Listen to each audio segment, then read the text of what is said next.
pembelajaran pada hari ini. Nah, sebelum kita masuk ke materi yang utama, di sini Ibu punya 2 buah gambar. Ini gambar yang pertama dan ini gambar yang kedua. Coba kita amati bersama. Apa sih persamaan dan juga perbedaan dari kedua gambar ini? Ya, betul ya. Kedua gambar ini memiliki persamaan, yaitu sama-sama menunjukkan orang yang sedang sholat. Tapi perbedaannya apa ya? Perbedaannya, jika gambar yang pertama ini menunjukkan seseorang yang sedang sholat sendirian. Kalau yang gambar kedua ini menunjukkan orang yang sedang sholat bersama-sama. Nah, sholat yang dilakukan sendiri itu disebut sholat munfarid. Sholat apa? Sholat munfarid. Kalau yang dilakukan bersama-sama itu sholat berjamaah. Nah, kira-kira mana nih yang lebih baik antara sholat sendiri atau sholat berjamaah?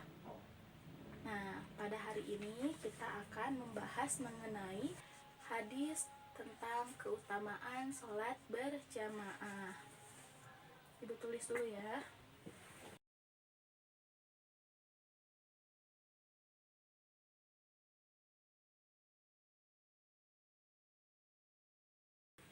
Oke, kita akan belajar mengenai hadis keutamaan sholat berjamaah. Kira-kira ada yang masih ingat apa itu hadis? Ya, betul ya, hadis itu perkataan Rasulullah Shallallahu Alaihi Wasallam. Tidak hanya perkataan, tetapi perbuatannya pun juga disebut dengan hadis gitu. Nah, Rasulullah Shallallahu Alaihi Wasallam itu pernah bersabda atau pernah berkata kepada sahabatnya. Sahabatnya itu siapa? Ada banyak ya. Dan pada hadis ini Rasulullah Shallallahu Alaihi Wasallam itu berkata kepada Abdullah bin Umar bahwasannya, ini hadisnya.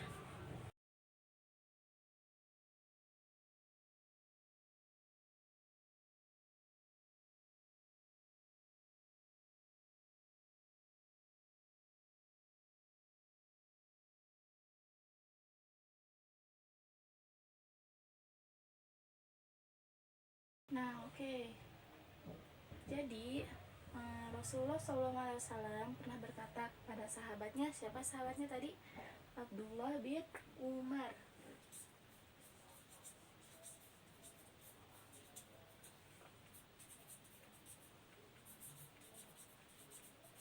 Pada sahabatnya Abdullah bin Umar, sholatul jama'ati afdalu min sholatil fardhi bisa ba'in wa ishrina darajah. Atau kalau kita terjemahkan ke dalam bahasa Indonesia, itu artinya sholatul jama'ati, sholat berjamaah, afdalu, lebih baik atau lebih utama, min sholatil fardhi, daripada sholat sendirian, bisa ba'in wa ishrina darajah, dengan pahala sebanyak 27 derajat. Dulu bacakan ulang ya hadisnya. Sholatul jama'ati afdalu min sholatil fardhi bisa ba'in wa ishrina darajah. Artinya sholat berjamaah lebih baik daripada sholat sendirian dengan pahala 27 derajat. Maksud dari hadis ini ialah bahwasannya Rasulullah SAW itu sangat menganjurkan kita untuk melaksanakan sholat secara berjamaah, karena ketika kita sholat berjamaah kita akan mendapatkan pahala sebanyak 27 derajat. Kalau sholat munfarid pahalanya berapa? Kalau sholat munfarid itu pahalanya 1 derajat. Kalau berjamaah pahalanya 27 derajat. Nah, jadi mana nih yang lebih besar antara sholat munfarid atau berjamaah? Ya, lebih besar sholat berjamaah ya, karena 1 dengan 27 itu lebih banyak 27. Nah, maka dari itu kita diupayakan untuk melaksanakan sholat secara berjamaah, terutama nih untuk anak laki-laki. Dibiasakan untuk sholat berjamaah di masjid, karena Rasulullah SAW itu menganjurkan laki-laki untuk sholat di masjid, untuk melaksanakan sholat fardu di masjid. Nah, apa saja sih sholat fardu? Ada yang masih ingat? Ya, sholat fardu itu sholat wajib 5 waktu. Coba sebutkan ada apa aja. Subuh, zuhur, asar, maghrib, dan isya. Nah, untuk laki-laki diusahakan untuk melaksanakan sholat fardu tadi yang 5 itu di masjid. Ke masjidnya bisa sama orang tua ya, misalnya sama ayahnya, sama pamannya, sama kakak laki-lakinya misalnya, atau sama kakek, sama teman-teman juga boleh sholat bersama-sama di masjid gitu. Di sini, Cung, siapa aja yang suka sholat di masjid untuk laki-laki? Ya, banyak ya yang sudah membiasakan untuk sholat di masjid. Nah, bagi yang belum, dicoba ya untuk sholat di masjid, untuk sholat tepat waktu dan berjamaah di masjid, karena pahalanya besar ya, sebanyak 27 derajat. Nah, untuk yang perempuan, apakah boleh sholat berjamaah di masjid? Boleh ya, untuk perempuan juga boleh sholat berjamaah di masjid. Atau kalau misalnya mau di rumah, itu boleh juga berjamaah dengan orang tua, seperti dengan ibu, kakak perempuan, adik perempuan, atau nenek, tante gitu ya. Itu berjamaah di rumah juga boleh. Pahalanya berapa? Sama, pahalanya 27 derajat. Nah, tadi kita sudah mengetahui ya mengenai keutamaan dari sholat berjamaah. Di antaranya itu mendapatkan pahala sebanyak 27 derajat. Nah, sekarang kita akan membahas mengenai hukum sholat berjamaah. Kira-kira apa nih hukumnya? Apakah wajib, sunnah, atau apa? Nah, jawabannya, hukum dari sholat berjamaah itu ialah sunnah muakkad.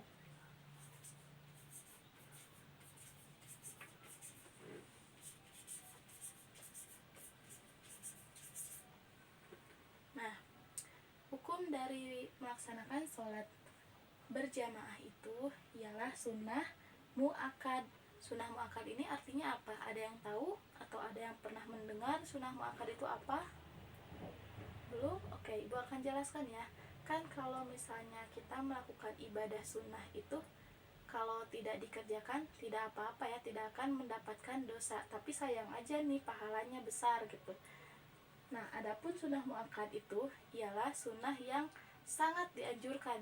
Jadi sayang nih kalau terlewat gitu, karena pahalanya ini besar sekali ya. Jadi sunnah muakkad itu sunnah yang sangat dianjurkan, diusahakan kita untuk melaksanakannya gitu. Kalaupun terlewat, memang tidak mendapat dosa, tapi ya sayang aja pahalanya gitu. Lebih baik dikerjakan selagi kita mampu. Oke? Nah, jadi Rasulullah SAW ini sangat menganjurkan kita untuk melaksanakan amalan yang wajib dan juga sunnah muakkad ini.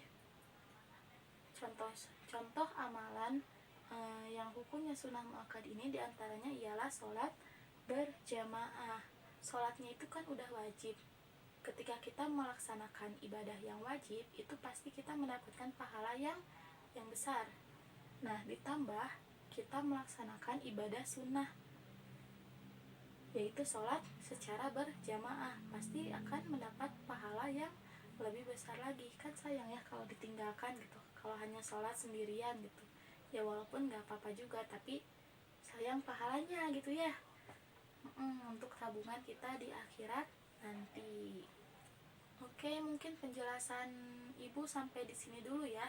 Sebelumnya, apakah ada yang mau ditanyakan, Acung? Ya, pertanyaannya mengenai syarat dari jumlah orang yang melaksanakan sholat berjamaah. Jadi, gini ya, dalam melaksanakan sholat berjamaah itu ada batas minimalnya. Jadi minimalnya itu 2 orang. Jadi dapat dikatakan sholat berjamaah jika minimal ada 2 orang. Jika ada imam dan juga ada makmum. Kalau hanya imamnya saja, yaitu berarti masuknya ke sholat sendirian. Kalau hanya makmumnya saja juga gak ada yang jadi imam, itu tidak bisa dikatakan sebagai sholat berjamaah. Kalau batas maksimalnya berapa? Itu nggak ada ketentuannya ya. Jadi bisa 2 orang minimalnya tadi, bisa 10 orang, belasan orang, puluhan orang, atau ratusan orang, atau ribuan orang pun boleh ya dalam melaksanakan sholat berjamaah ini. Jadi minimalnya harus ada 2 orang. Harus ada apa? Ada imam dan juga ada makmum. Imam itu yang memimpin sholat berjamaah. Nah ini yang di depan itu imamnya, yang di belakang itu makmumnya. Makmumnya itu lebih dari, kalau di gambar ini lebih dari 2 orang ya. Kalau makmumnya 1 orang juga bisa gitu. Misalnya ibu dan Sandra melakukan sholat berjamaah, ibu imamnya, Sandra makmumnya, itu juga termasuk sholat berjamaah gitu ya. Oke, mungkin udah nggak ada lagi pertanyaan atau masih ada? Nah, kalau sudah tidak ada yang mau bertanya, coba ibu minta kepada kalian untuk mencatat kembali hadis ini beserta artinya di buku catatan masing-masing. Ibu beri waktu sebanyak 10 menit untuk mencatatnya ya.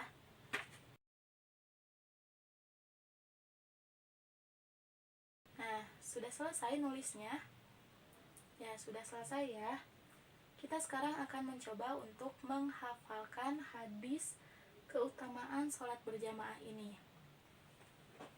Nah, seperti biasa ya, untuk menghafalkannya, nanti ibu ucapkan dulu 1 kali, diikuti oleh adik-adik sebanyak 3 kali ya. Jadi ibu 1 kali, terus kalian 3 kali. Siap ya? Sholatul jama'ati, sholatul jama'ati, sholatul jama'ati, sholatul jama'ati. Afdolu, afdolu, afdolu, afdolu. Kita gabungkan ya dari yang pertama sampai afdolu. Sholatul jama'ati afdolu, sholatul jama'ati afdolu, sholatul jama'ati afdolu, sholatul jama'ati afdolu. Oke, coba kita tanpa melihat teks. Ibu tutup ya. Yuk baca bareng-bareng. 1, 2, 3. Sholatul jama'ati afdolu. Oke, udah hafal ya. Oke, kita lanjutkan. Min sholatil fardhi, min sholatil fardhi, min sholatil fardhi, min sholatil fardhi. Gabungkan. Sholatul jama'ati afdalu min sholatil fardhi. Oke, sudah hafal ya yang baris pertama? Kita coba baca yang baris ke bawahnya. Bisa ba'in wa ishrina darajah, bisa ba'in wa ishrina darajah. Yuk baca 3 kali. Bisa ba'in wa ishrina darajah, bisa ba'in wa ishrina darajah, bisa ba'in wa ishrina darajah.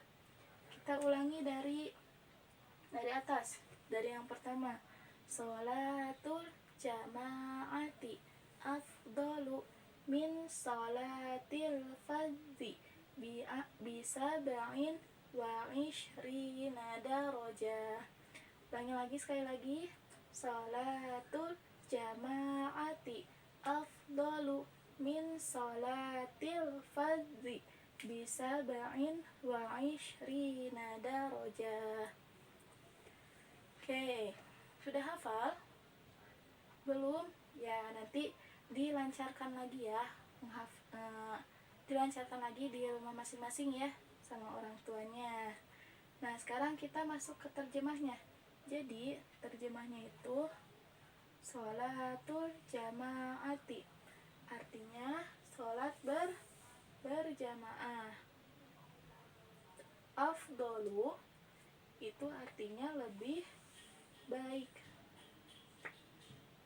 Sholatul jamaati itu artinya sholat berjamaah.